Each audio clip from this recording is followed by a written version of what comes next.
I would like to invite Ajahn Apirapee, the moderator, to introduce the panel. And before that, just a technical information that all participants who are speaking have already been allowed to share their slides. And for those of you who are using sound or video, when you share, do select the sound feature. So your presentation or your video is audible. So now over to Ajahn Apirapee to introduce and moderate panel 3. Over to you. Okay, thank you very much. Good afternoon, everyone in Zoom and the audience on Facebook. My name is Assistant Professor Apirapee Tancharoenwon, and I am a lecturer in Health Communication major at the College of Social Communication Innovation, Srinakharinwirot University, Thailand. And I will be a moderator for this session. Okay, so the theme of panel 3 is communicative innovation in the digital era. And for this section, there are 3 speakers from College of Social Communication Innovation, Srinakharinwirot University. The speakers will present findings in terms of knowledge of communication during the pandemic. And the topics include the adaptation of communication innovation to meet individual and societal needs, and the adaptation of and application of communication in terms of media design, digital media literacy, culture, and creative entertainment as a guideline for future digital transformation. So if everyone is ready, may I introduce the first speaker, Assistant Professor Dr. Kritchanat Santawee. Dr. Kritchanat is a lecturer from Communication Innovation Program, and he will give us presentation on the topic of destination image and destination personality of cultural tourism in Chiang Khong. So if Dr. Kritchanat is ready, I would like to pass the floor to Dr. Kritchanat, please. Thank you. Good afternoon, everybody. I will share my slide.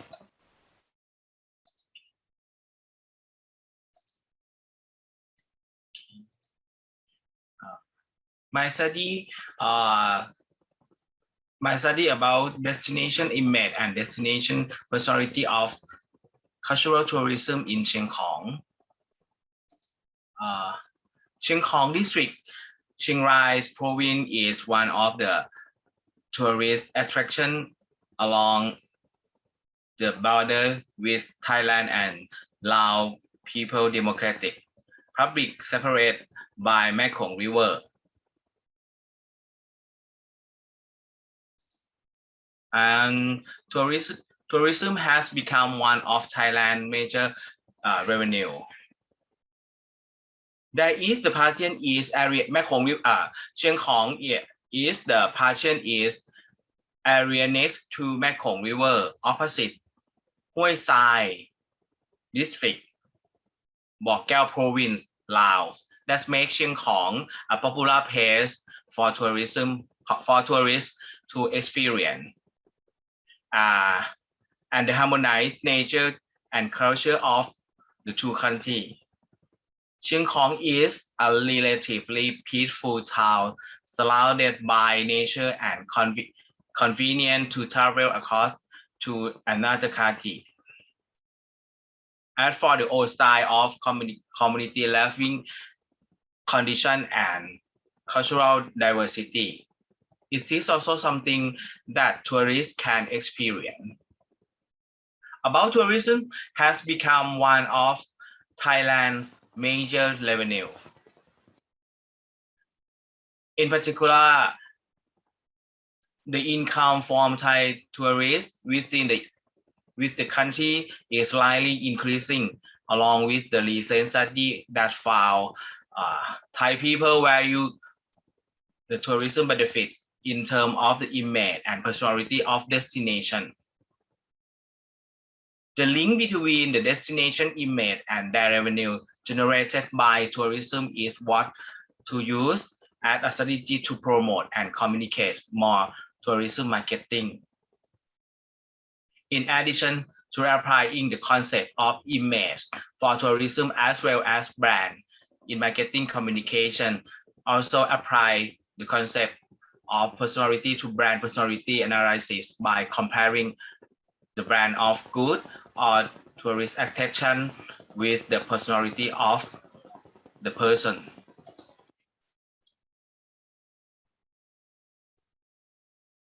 In the auto what the communication of destination image and destination personality is one thing that should be paid attention to create a communication model to promote the tourism economy of the community to make Chiang Khong community more popular and sustainable development with form and image and mind of tourists.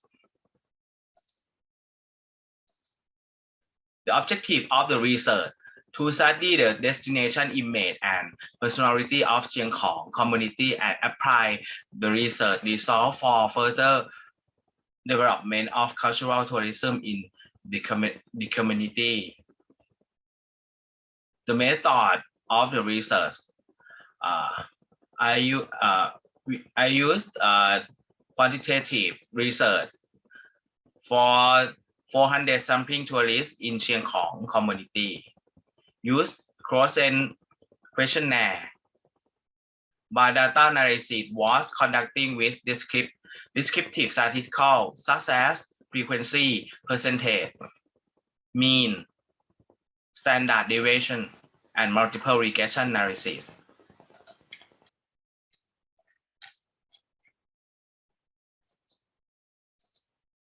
The result of the research, the most of the sample were female, representing 55.80%, and destination image of Chiang Khong community, which is friendliness as well as attractiveness at the high level. About destination personality of Chiang Khong community, which was the safety of tourist attraction and travel at the highest level. The image community of the Chiang Khong community, which was that they should communicate via website, web page, fan page, and online media at the highest level.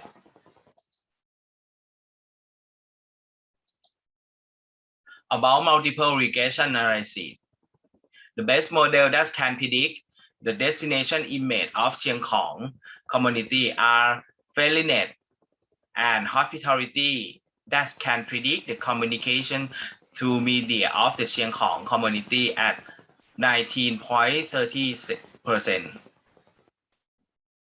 And the best model that can predict the destination personality of Chiang Khong community are the safety of tourist attraction and travel, and the reliable tourism service, and being a successful piece in tourism, which can predict the communication through media of Chiang Khong community at 27%.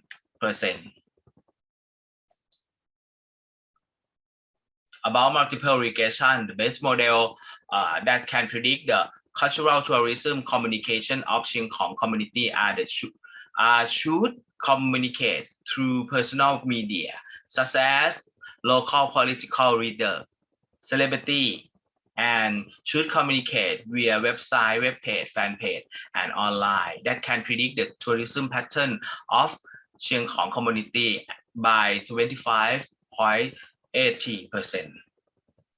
Thank you. Is it already? Ready?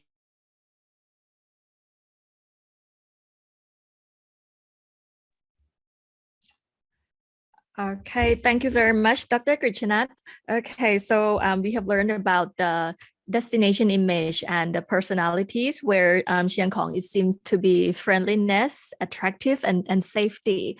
Okay, thank you for your presentation. Next, I would like to invite the second speakers, Assistant Professor Sammiti Sukbunjhong.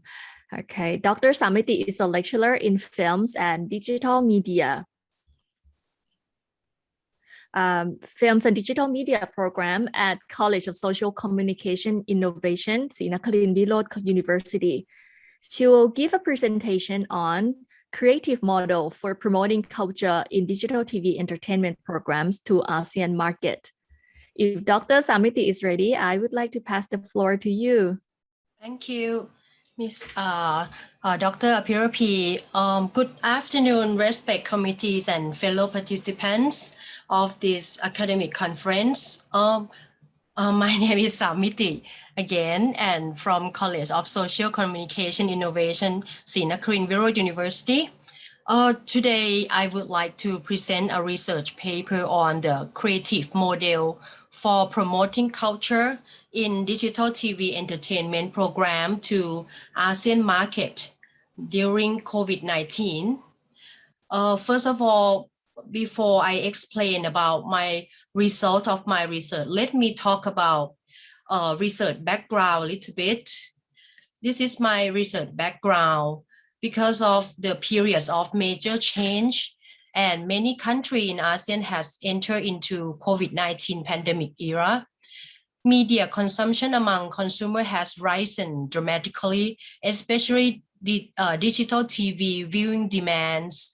This situation raised questions about issues related to the creation and production of television program formats, as well as the contents and use of related technology for broadcasting image of TVs in this era. So one important question is, what are the benefits for ASEAN consumers, the media and society? And what behavior will the ASEAN audience change from this change? So from the question above, bring me to interest in the topic of the creative model for TV digital after COVID. Okay, and here is the photos of this example of TV program in Thailand. Some of them is produced before COVID-19 era, and after I present my methodology and result, I would like to open the short clips about this example. Okay, I go on to my objective of my research. I would like to collect and present guidelines for creating cultural promoting entertainment programs in Thai digital television media for entry into ASEAN market. Okay, and this is the theories that I review literature before I design my research. First theory that I literature review is the theory of program format creation in digital television media. And the second theory is about theories of making culture into a commodity. And the third theories of my research is theories of marketing in the ASEAN economic communities. Here is the research result. Okay, the creation of entertainment program to promote culture in digital television media in order to be able to enter the ASEAN market during the COVID-19, TV producers and creators in digital television should have the following guideline. First,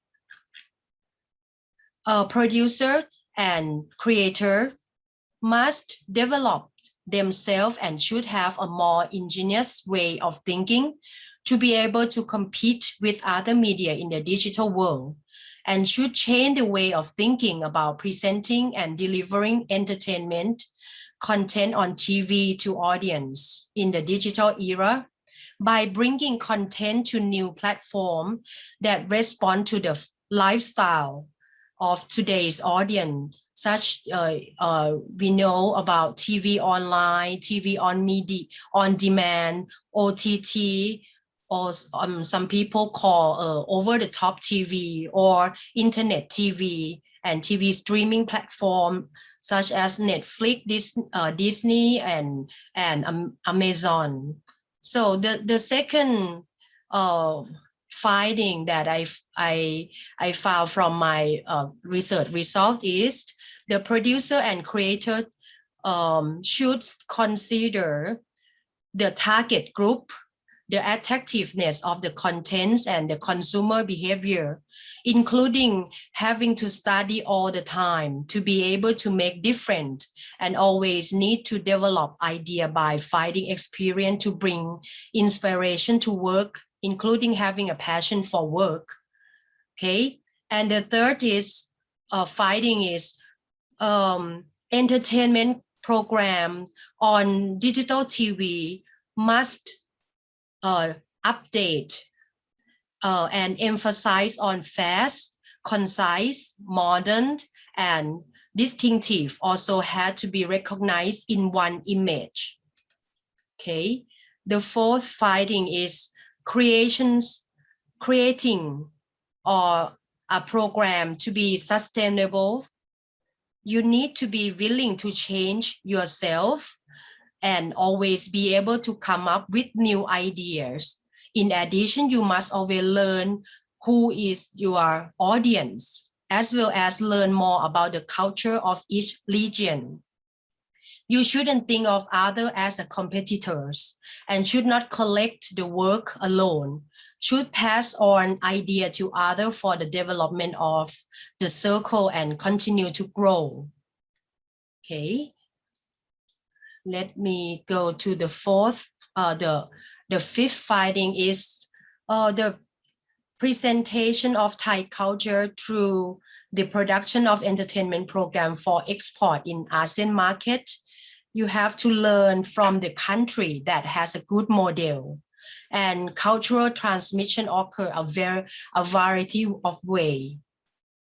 Therefore, it should be given priority, especially the government should see the need and encourage an investment, including the interpretation of Thai culture with a new presentation. And the sixth finding is the working potential of Thai TV producers are developed and learned through culture exchange with foreigners. Learn from cultural exchange with foreigner country. The most important thing is to sell the idea of the proposal. The list of experience in the market must know the characteristic and preference of the audience in each country.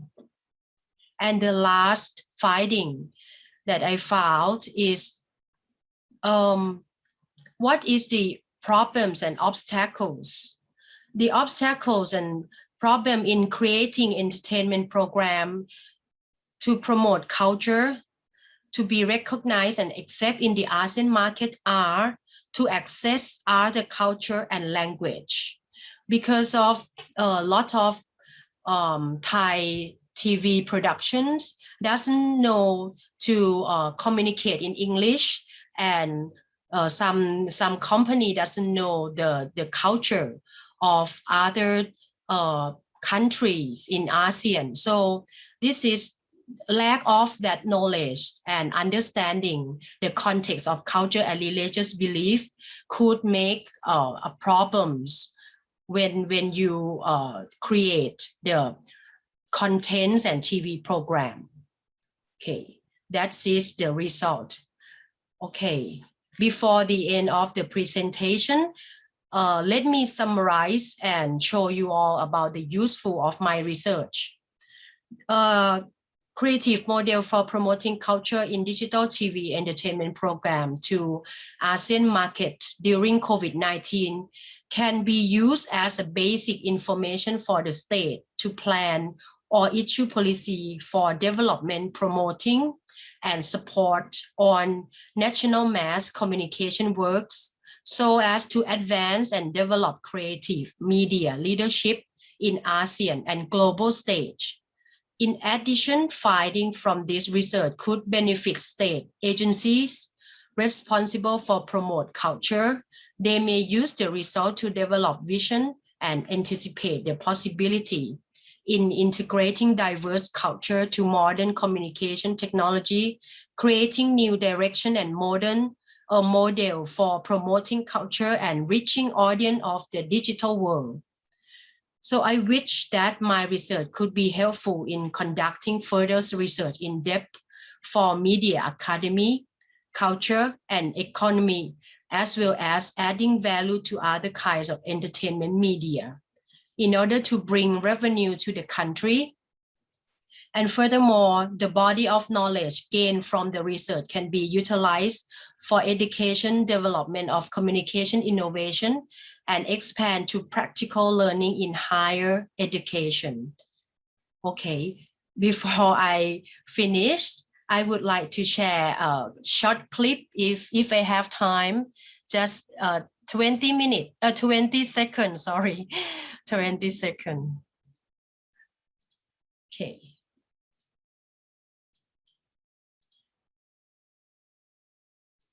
Okay, let me share the video clip of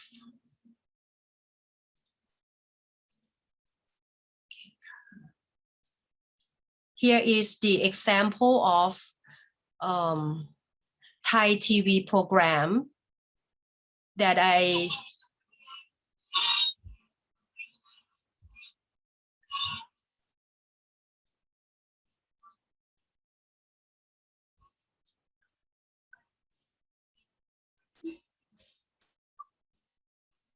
Flow bin gasoline low clicking.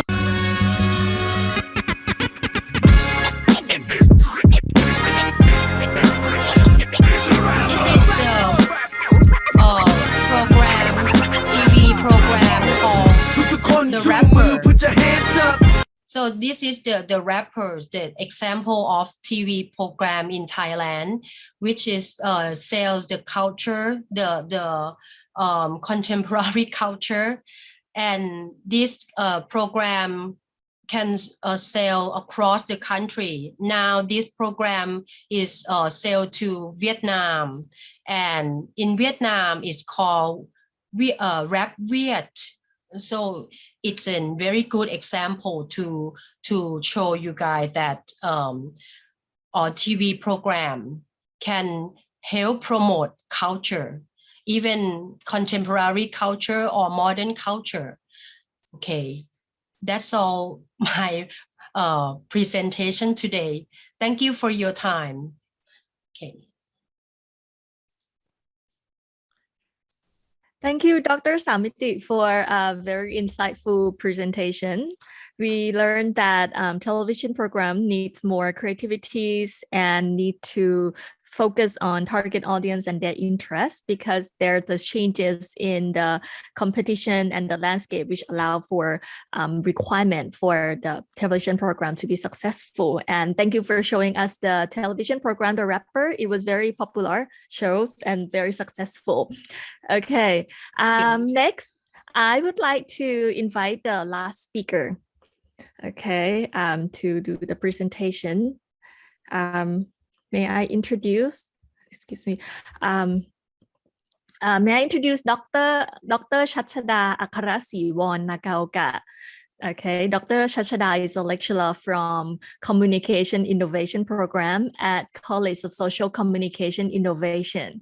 Today, she will give a presentation on a study of digital literacy and cyberbullying educational models for students in secondary school at Sakao Province.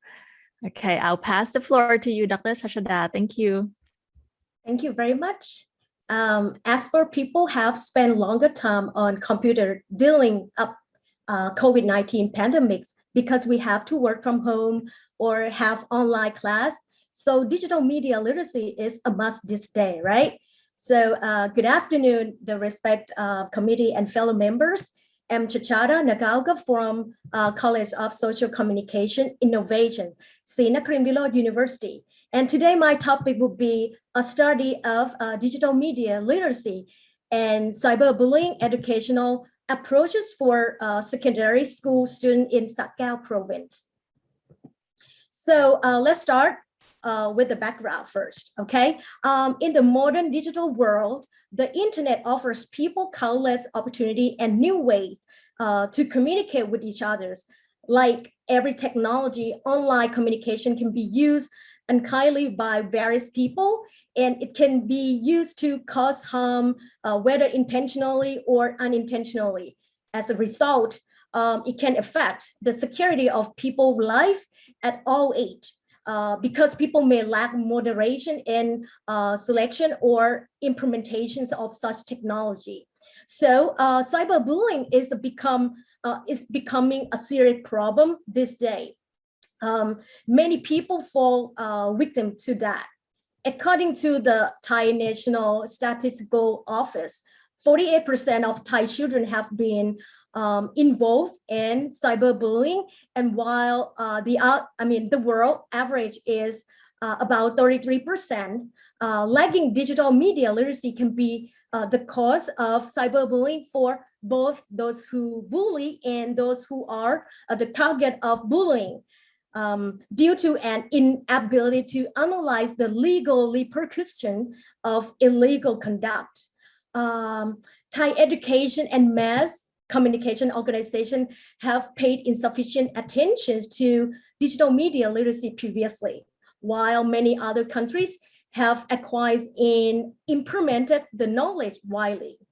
And again, this trend have driven the development of contemporary educational infrastructure management system to support technological advance, as well as learning management of media literacy in educational institutions. In compliance with the government's Thailand 4.0 policy, therefore, an appropriate learning management approach that can encourage Thai students to develop digital media literacy and avoid cyberbullying is essential. One of the approaches is active learning, since it is a student-centered learning management technique that allows students to learn by thinking, analyzing, synthesizing, exchanging, and presenting their knowledge to others. However, which approaches would be proper for Thai children? And here, the research came from. So the research aimed to this objective. The first one, to study the learning management approaches of digital media literacy and cyberbullying for secondary school students. And the second one is to study the influence of digital media literacy and cyberbullying learning management approaches for secondary school students in Sakao province. So let's talk about methodology. Start with participants. Participants were all secondary school students from 4 districts in Sakao province, and there were 228 female and 172 males, and age between 13 to 18 years old. Material that we used was the student digital media literacy and cyberbullying survey. It consists of 40 questions regarding the participants' digital media behavior, as well as learning management approach that could encourage them to promote digital media literacy and cyberbullying. And the second one next is procedure. 400 surveys were distributed to participants randomly in front of secondary school from 4 districts in Sakao province, and 100 students were from each district. Data analysis. The data were analyzed using descriptive statistics such as number percentage, mean, standard deviation to respond to the research objective number 1. Moreover, stepwise multiple regression analysis was used to respond to the research objective number 2. And the result, according to a survey of student digital media literacy and cyberbullying, the findings show that on the student digital media behavior, participants would spend an average of 5 to 6 hours a day watching YouTube video clip as the most frequency activity, and most of them using Android mobile to connect the internet to get information. And the topic that the student want to know the most, and it should be emphasized into the activity, was how people might break the law and commit crimes via communication networks, such as cyberbullying or infringement of personal information.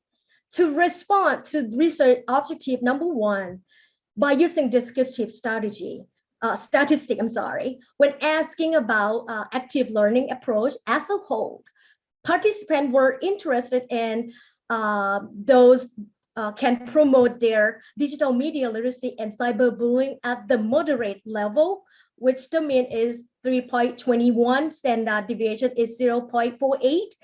And when consider each approach, the one interested student the most was think, pair, share, a learning approach in which an individual think about a given issue for 2 to 3 minutes, and then exchange idea with another friends for 3 to 5 minutes, and finally presents the feedback to entire class. So the mean of this is 3.86, and standard deviation is 0.99. But when using the stepwise multiple regression analysis to respond to research objective number 2, we found that the best learning management approach for influencing digital media literacy and cyberbullying with R² equal to 0.279 was a combination of 2 learning approaches. The first one will be some activity that allows students to cooperate on producing newsletter, including article, information, news, and events, and then distribute them to other people. And another one that has to be combined with is the second learning approach, the activity that allows learner to create their own quizzes based on what they have learned. So now it's the conclusion part and recommendation part. According to Hobbs, she extends the concept of media literacy as the level of level 1 is the ability to access messages. Level 2 is the ability to analyze messages. And number 3, the ability to evaluate messages. And number 4, the ability to communicate messages. So the approach that interests students the most was think, pair, share, right? A learning activity in which an individual think about the given issue for 2 to 3 minutes, and then exchange to the idea to their partner for 3 to 5 minutes, and then finally present all the result or feedback to the entire class. So this exercise could reflect to the media literacy construction of Hobbs at level 2, which is student can equip the ability to analyze message. And again, the stepwise multiple regression analysis was to perform to predict learning approach, and it demonstrates these 2 learning activity combined together, and it would enhance digital media literacy and cyberbullying. And those are the activity that allows students to collaborate on production of newsletter, including article, information, news, event, etc., and which they can then disseminate, okay, to others. And another one is the exercise that allows students to create their own assessment or evaluation based on what they have learned. So, and this approach can reflect to the media literacy constructions of hubs at level 4. So which is ability to communicate messages. So the learning approaches from finding could be utilized as instructional design to guideline to help secondary school student understand how to use the media in proper way and develop their own capacity to avoid cyberbullying. And also the topic that should include or emphasize into this activity would be the knowledge and awareness of how people might break the law and commit crimes where communication networks such as cyberbullying or infringement of personal information. Again, the recommendation for the future work, it can be the quasi-experimental research methodology. So it may be used to explore the active learning management approach in order to assess the effectiveness of different learning style. Thank you for your attention. Okay, thank you, Dr. Chatchada, for a very comprehensive presentation. Not only us learn about this topic as the communication practitioners, but we are all lecturers in the academic field, so we can learn about using the techniques like active learning, because your research shows that active learning and collaborations allow students to work together and works actively to enhance the student understanding in the topics of media literacy. So it would be very beneficial for us as a lecturer as well. So thank you to all three speakers for your presentations. It was wonderful. Now, I think we are a bit ahead of time, so we have almost an hour for Q&A. So does anyone or any of the audience here in the Zoom conference, in the Zoom meeting, would like to ask a question? Please feel free to ask a question. You can unmute your mic and ask the question now, or you can send in the chat box.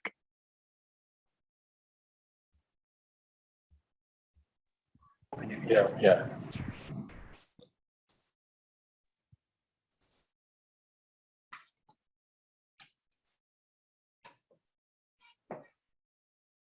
Is there a question? Well, maybe this is Robin Ramstrand from the Asia Center. Thank you for all your presentations. I would maybe like to start just by asking Professor Kritchanat.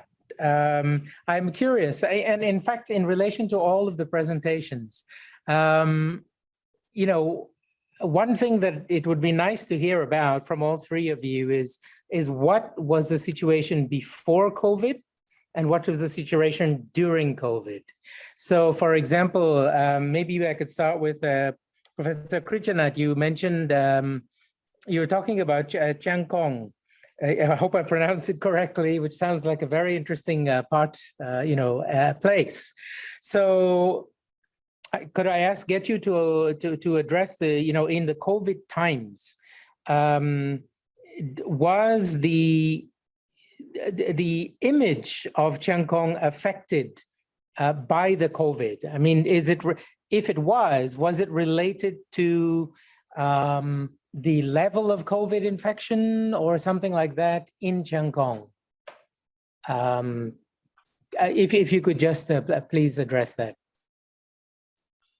Before COVID, have many tourists in Chiang Kong, but now the transport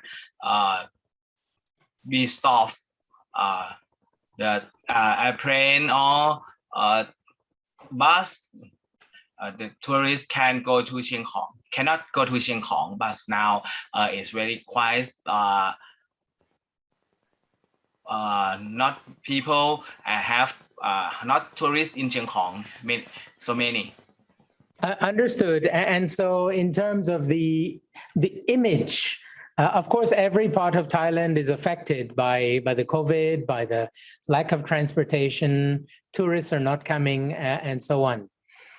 Is there, in your research, did you get a sense that because of the COVID, the image of this place, because you selected this case study, right? So is this case study in terms of the perception of this area among, let's say, even domestic tourists?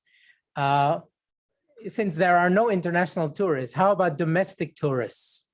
Yeah, I think you understand my question. The image of Chiang Khong by domestic tourists, I think it will is certain image, not image cannot fool it. It's the good image for Thai tourists. Okay. Understood. Maybe I could just ask Professor, I hope I say your name right, Professor Sammiti. I'm curious about the Thailand's image pre and during COVID. Would you say that the COVID situation made Thailand's image suffer?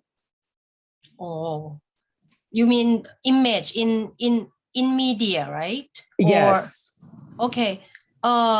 Because my interest is in TV and because the image of Thailand and the image of media in Thailand, I'm quite not sure, but I think before COVID, the image of Thailand is so the suffering problem about you mean in terms of politicians or what, or because the question is quite wild. Sure. I think Dr. James has maybe an additional point here. Yes, because if you ask me about the image of TV programs or the business in TV programs, I think I can focus on that. Sure. Why don't you start there? Okay. I think before COVID, the people in Thailand, they stick on to perceive the TV, digital TV, but after COVID, because we work from home and we have to stay home for a while, like 1.5 years. So the OTT, I mean, it's called over the top TV, online and on streaming, very popular here, and the image of TV business here a little bit changed, and nowadays the teenagers and people young people, they don't watch digital TV anymore. They just watch everything on OTT or on streaming. Yes. I don't know this is the correct point that you guys want, or no, that's fine. I think Dr. James has a complementary point. Yeah, I just wanted to enlarge the question and, of course, go beyond the topics that you presented. I also want to put on notice the other colleagues that are attending the conference right now as well. Other participants from Thailand and also our friends from Indonesia. I know we have a large contingent, watching us. In fact, they are also, broadcasting it through their own, streaming networks in Indonesia. So the reach is actually much wider. So let me also, alert my Indonesian friends to try to respond. But I want to step back, Ajahn Sammiti, but also as a form of a roundtable discussion. What do you think is the image of Thailand, internationally, especially in relation to what may draw people back? Because what we have been seeing is a lot of COVID-19 mismanagement. especially with the social distancing. I mean, if you live in Thailand and if you enter a building, the social distancing efforts almost seem fake. It's a form of a theater. Nobody takes it seriously. You wave your hand at the temperature check, and sometimes you don't even have to do so. Mask wearing is not so strict. The whole sandbox tourism visa, one step back, two step backwards.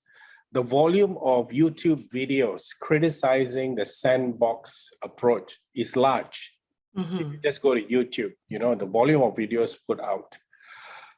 The whole unequal neglect of your very, very large foreign residents that include migrant workers, foreign students, retiree, professional staff, and the fact that they weren't taken care of equally.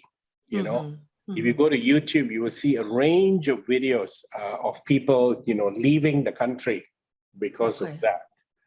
So my question is to all of you in a broader way, because we are talking about image, we are trying to use communication to turn things around positively.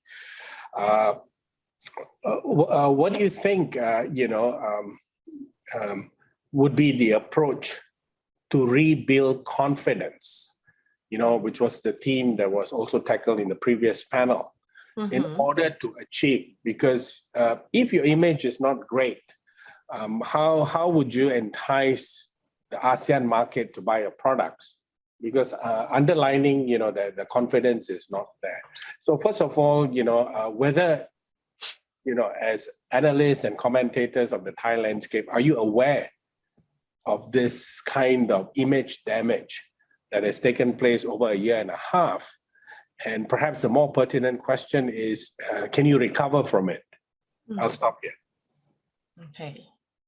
So I think about Thai, when you call Thai, Thai is very not only in Bangkok or in Phuket, or because in the rest of Thailand, we have a lot of people in many province that, and we still have the image of friendly, the image of a local people who always helped the neighbor, and the damage of image. I think we will talking only about the image, the political terms in capitals like in Bangkok or in big city, but the rest of Thailand, I hope, and I still have hope that is could not destroy because of COVID-19 and the manage of the government, but we still have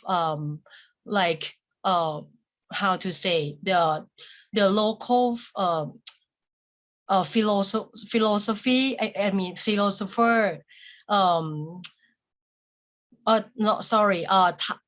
Thai wisdom, a Thai wisdom from local people still maybe can improve our image, that some friends from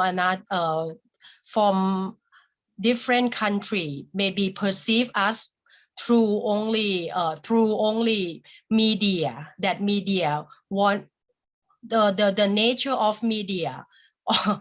They always want to present the negative image, because the negative image is people love to see. But I think in the rest of our image in Thailand still have the good image to present. We still have the traditional cultures, still beautiful culture, and maybe the new generation, they like to change our country but in the good way, I think it's good movement to let the old generation think about how we can cooperate and help our image to be improved. I don't know, maybe it's very hard and difficult question, but it is my opinion. I think I still have hope.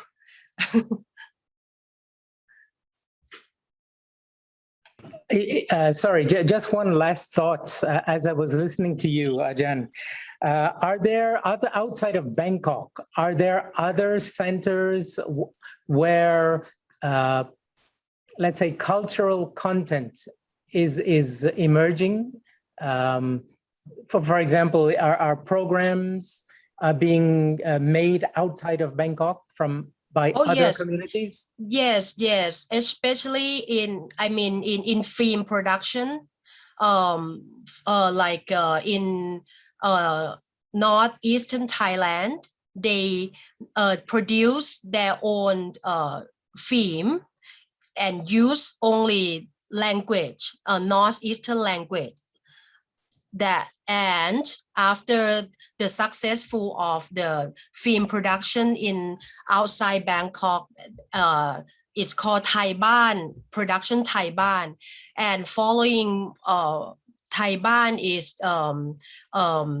in southern area, they try to produce the film and entertainment content that produced from local people in South and in North, and everyone in that part of Thailand, they love to listen their language. They love to listen their own people. So that is the contents about local people still successful for the people outside Bangkok. Thank you for that. I'm encouraged to hear that, and I think I would imagine, as suggested by you, new different voices and creative and critical voices are appearing, and I hope those critical voices will also be attractive for the wider ASEAN market as well. And coming back to what Dr. James was saying, maybe our friends from Indonesia who are listening may find some commonalities. Wow, thank you. And so could I just, I'm sorry, to the moderator, Professor Apirapee, maybe you have some questions for the panelists. Yes, I would like to ask Dr. Sammiti a little bit more about the marketing of the Thai television program to other Asian markets. So can you explain a little bit more or give us the successful story of what program were successful in what countries? And when they market in other countries, do they make any adaptation of the content or do they use the same content to other markets? Thank you. For example, the program called The Rapper, produced by Workpoint company. This company, they always sells the contents to other countries. For example, in Japan, in Korea, and latest is in Vietnam. They sell this. They sell a lot of contents. Such as the rappers and the mask singer. Have you heard about the mask singers that put the masks? Very popular and the other program called the Comedian Thailand that I have. I used to work for them. The Comedian Thailand. They have contact from I think it's from Indonesia. I'm not quite sure. Indonesia company, they contact to buy this content and reproduce in the Indonesia language and Laos. I'm not sure about the latest news, but we still have the opportunity to sell a lot of content that produced by Thai producers. Also film, a lot of film we can sell on China, on many in Southeast Asia, but they remake in their own language. Yes, I think this market quite grow, and we still have opportunities. Yes. Yes, thank you. Yes, I have heard a lot of Thai actors, the celebrities who are very famous in China as well. Yes, it's a big market. Okay. Yes, we have Miss Nukila. You if you have a question, so please you can unmute your mic. Okay, can you hear me? Yes, perfect. Okay. Well, how to start the video? Okay. Okay, thank you very much for your all for your presentation. I like to hear the new things about the technology and the social media and then the education, etc. I would like to raise the question to Chatchada. Is that correct? How I pronounce it? Yes, you're right. All right. Chatchada. Okay. Okay. Yes. Just want to ask. During the, I agree with you that there is an increase of kids and teens students using the platform in social media, and they are prone to bullying. Yeah, bullying. Are there those who are prone bullying to bullying are likely to cyber bully, and I just want to add, it's not only about the for the children or the kids or the teens, but also the there is the increase. I think it's the same in every country in Asia. Yeah, in there is an increase of the online gender-based violence, like cyberbullying as well, like cyber sexism and cyber harassment and etc. And I just want to know, because in Indonesia we have some effort by the Ministry of Information on more regulations on the technology providers to regulate more for the platform of the providers like Facebook, like other social media platforms. I just want to know what about in Thailand? Are there any extra effort, extra approach by your government, by the stakeholder there to anticipate during this pandemic on how to tackle the cyberbullying, online gender-based violence, and etc. That's it. Okay, thank you for your question. It's a good question, though. Actually, yes.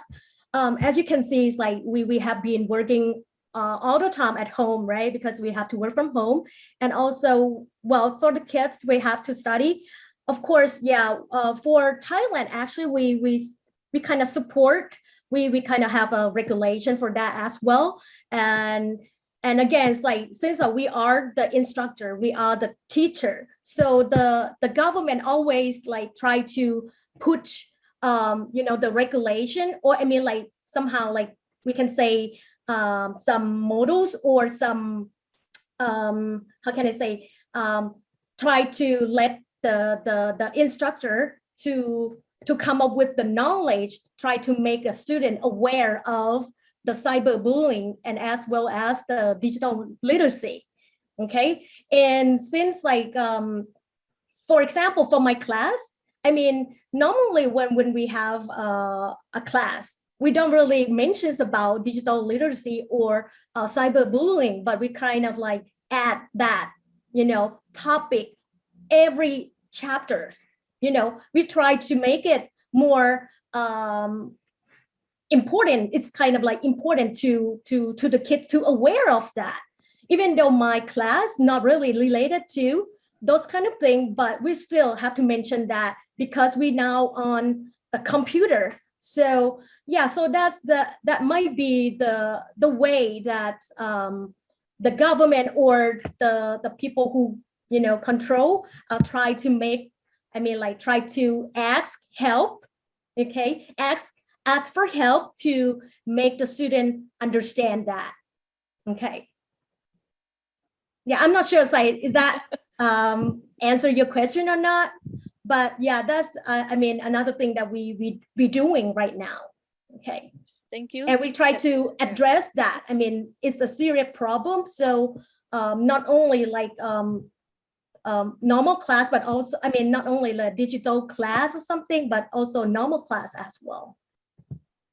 Yes. Okay, it's good to hear. May I also add some answer to your question? I answered from both point of view. As a mother, I have young children, and as academic in the communication schools. Apart from that, I think like right now the government put a new curriculum to like a very young kids. For example, in my children's school, they are learning about digital literacies as young as in grade 1, and right now they're in grade 2. So they gradually, but the scope of how much should they know about the uses of digital media would be appropriate for their age. So right now they're just learning about like, for example, 3 concepts of how to use digital media safely. For example, how much time should they spend in front of the screen to make them safety and not good for, and it's benefit for their health, and in what extent that they should distinguish between fact and opinions. And I think like later on, because like this type of curriculum would be expanded through, I think in a future it should be expanded to other schools as well. And I think this is one of the way to help building the understanding of media literacies for young kids. Okay, thank you, Thanks. Apirapee. Chatchada too.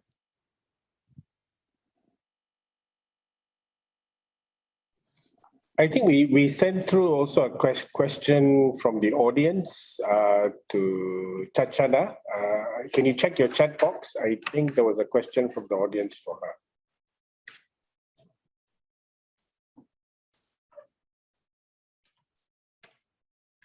If not, I can read the question. The question was sent to,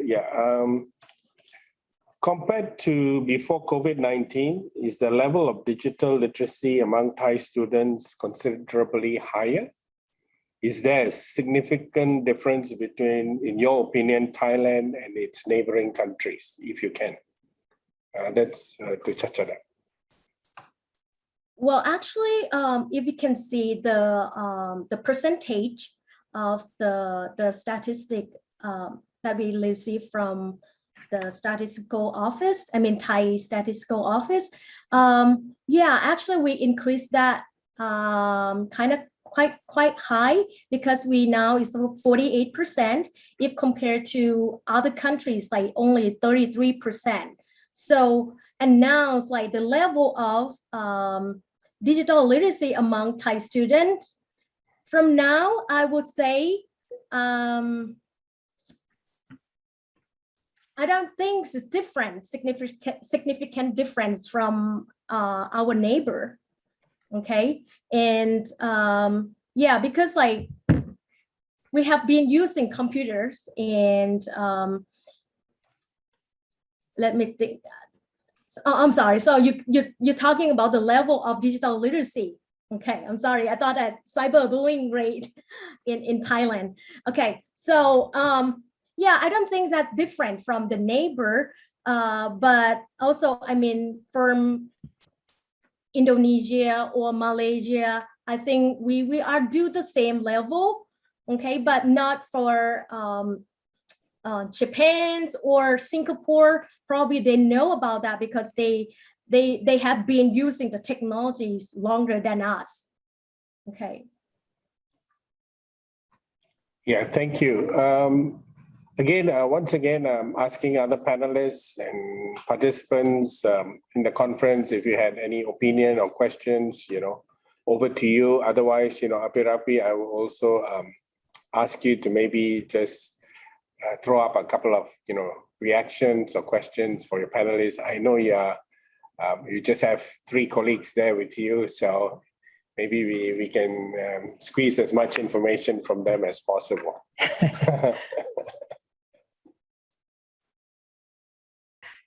Okay.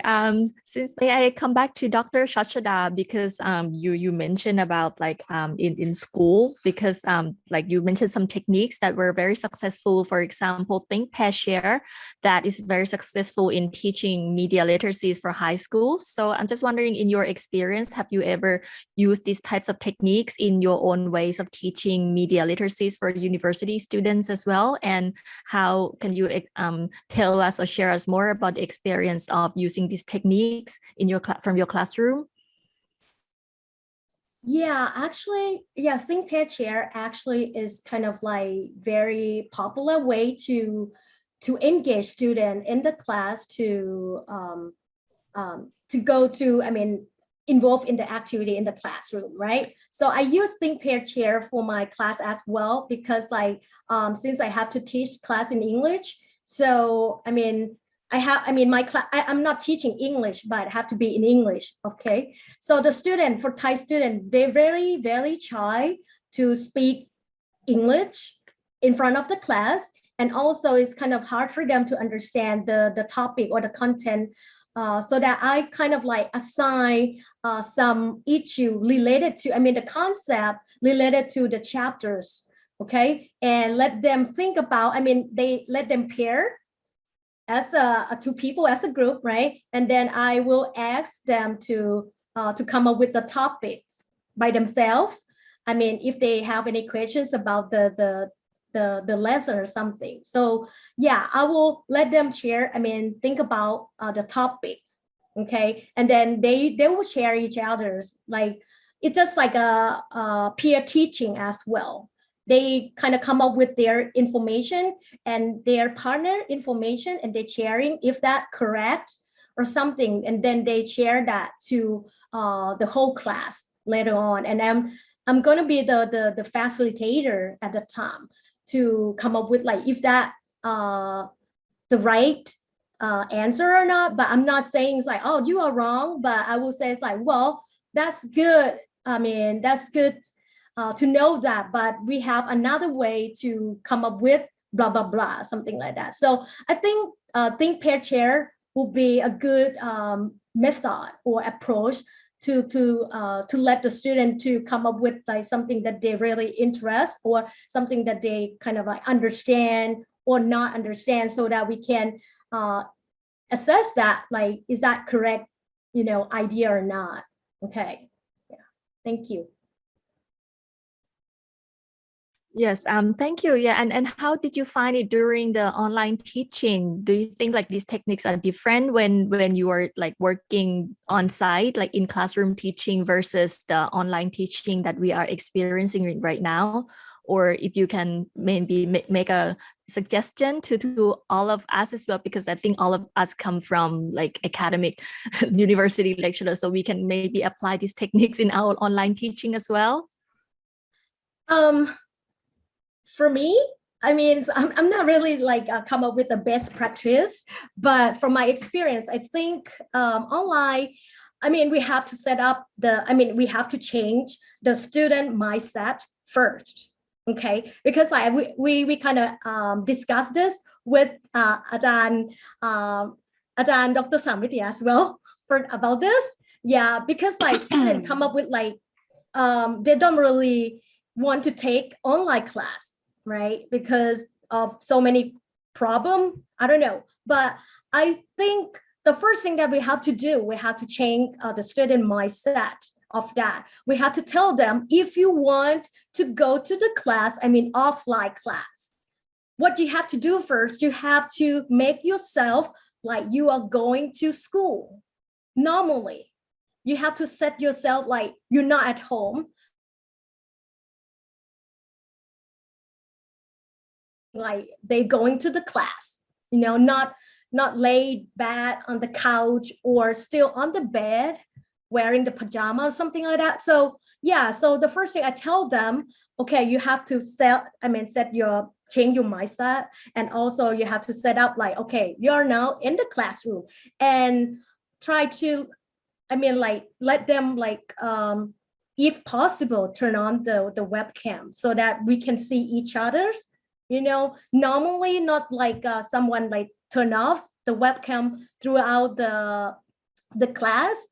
It's not gonna work for online class, because I can interact individually and I can see face of, individual face or expression of each student. So I think this one would be work for, for me, that I just like tell them, okay, just you have to make yourself just like you are in the normal class or offline class first, so that for the technology or something, I think the kids know that, the children or the student know how to use it, because it's been quite like a while for, during the COVID-19, right? So they know how to use the technology, and then we try to open, or offer the channel for children to reach as many as we can. It's like if they don't really understand something,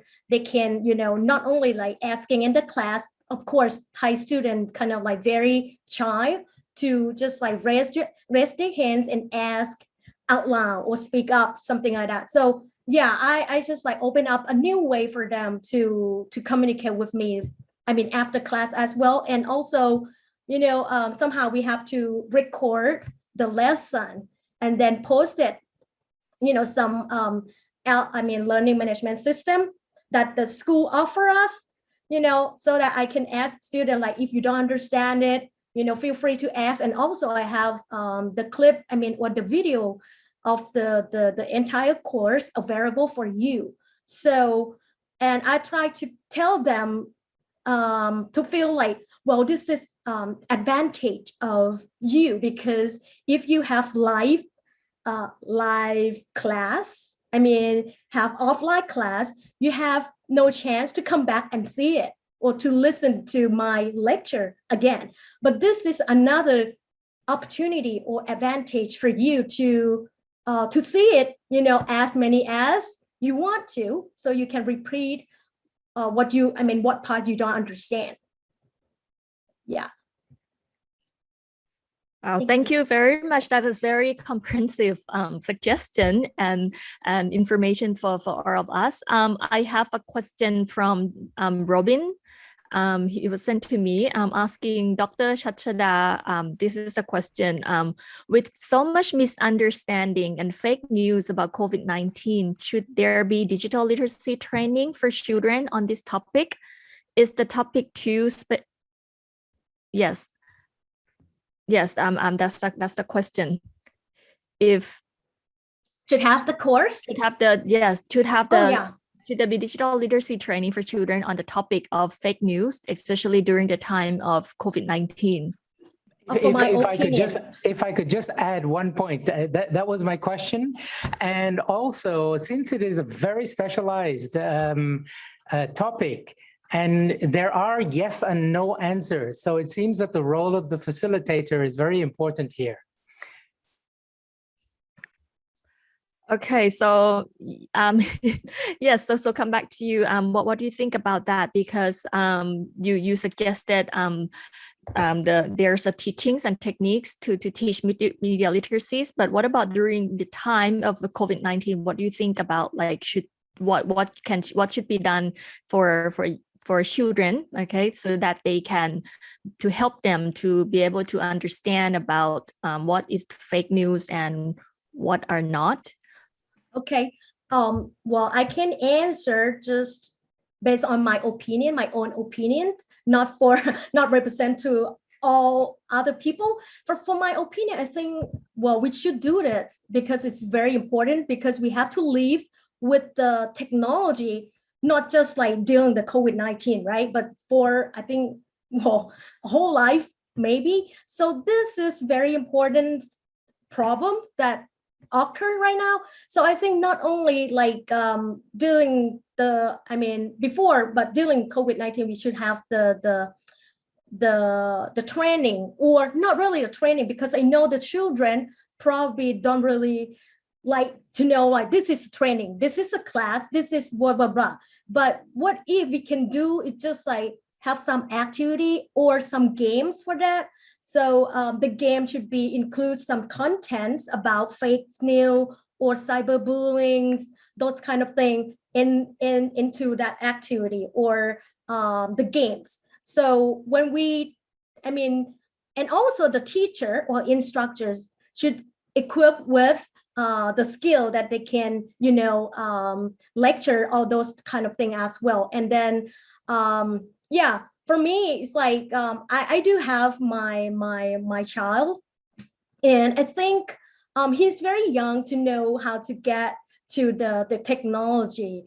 And I think before the class start and the teacher, they come up with the, how can I say, the concept of digital literacy, okay, to the kids. And somehow they have the objective for the class, things like, okay, so this class not only for this topic, but we have something, I mean, like behind that, okay, but not really tell the kids like, okay, this is for training, I mean, digital literacy or cyberbullying or fake news training, but it's just like add just like a supplementary games or activity to the class. Yes. Okay, thank you, Dr. Chatchada, for that. Yes, and as I mentioned earlier, that like I have young kids who are actually learning every year about digital literacy. So I think it can be taught, or it could be like part of their learning in like be added to the curriculum, because based on their level of comprehensions, because it depends on what age group you're talking about. And for example, like my kids are in grade 2, so they're just learning about to distinguish the fact and opinions, and I think that's just enough for them. So for the skill to, in the futures, they can add on and use this skill to distinguish what is fake news, to recognize what is fact, and so on. I think this, I can see like from their learning online. So I think this is a very good curriculum to allow them to for the future as well. Thank you. So does anyone from the floor or does anyone in Zoom meeting would like to ask any question to the speakers?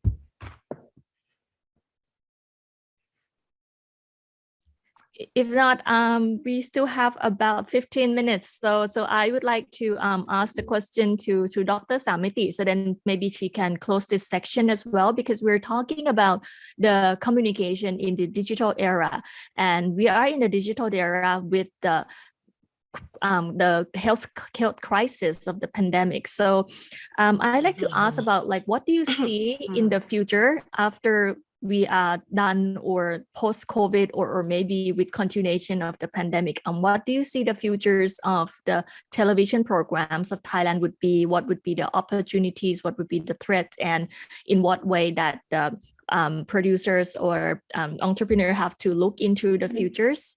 And yes, that's the question. Okay, in my opinion, I think in entertainment business still have futures, especially the producer or the creator who have more creativities still, because when our life is changed into social distance, and people still have to stay at home, one item that's very important for us is we still need in our life, I mean, because we have a lot of stress, we have to work from home, and so we stress every day. I think entertainment still one of the most important needs of human beings. So that's why I would say the entertainment business still have a future, but we have to adjust ourselves a lot.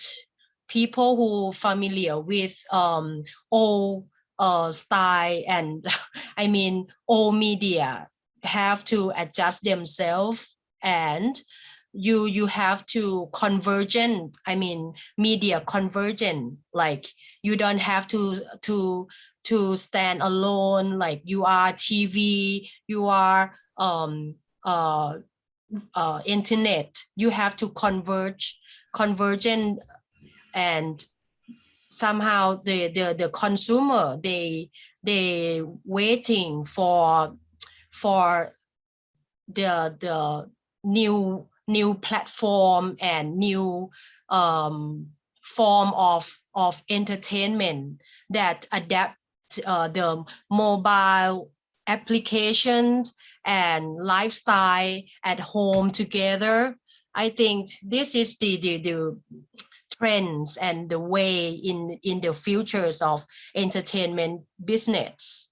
So you have to think across the media and you have to cooperate to each other. We have friends from many countries right now. We are friends, so we should exchange our content, and we should exchange our culture and knowledge, so we will know each other well.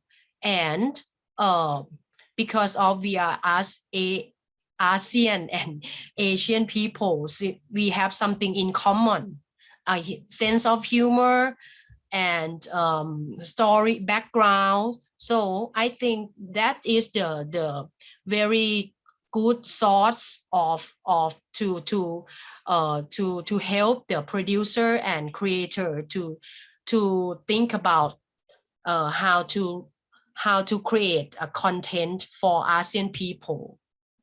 Yes, that is my opinion. I think I still think that in optimistic, and we still have the bright side of future in TV and entertainment media business. Yes.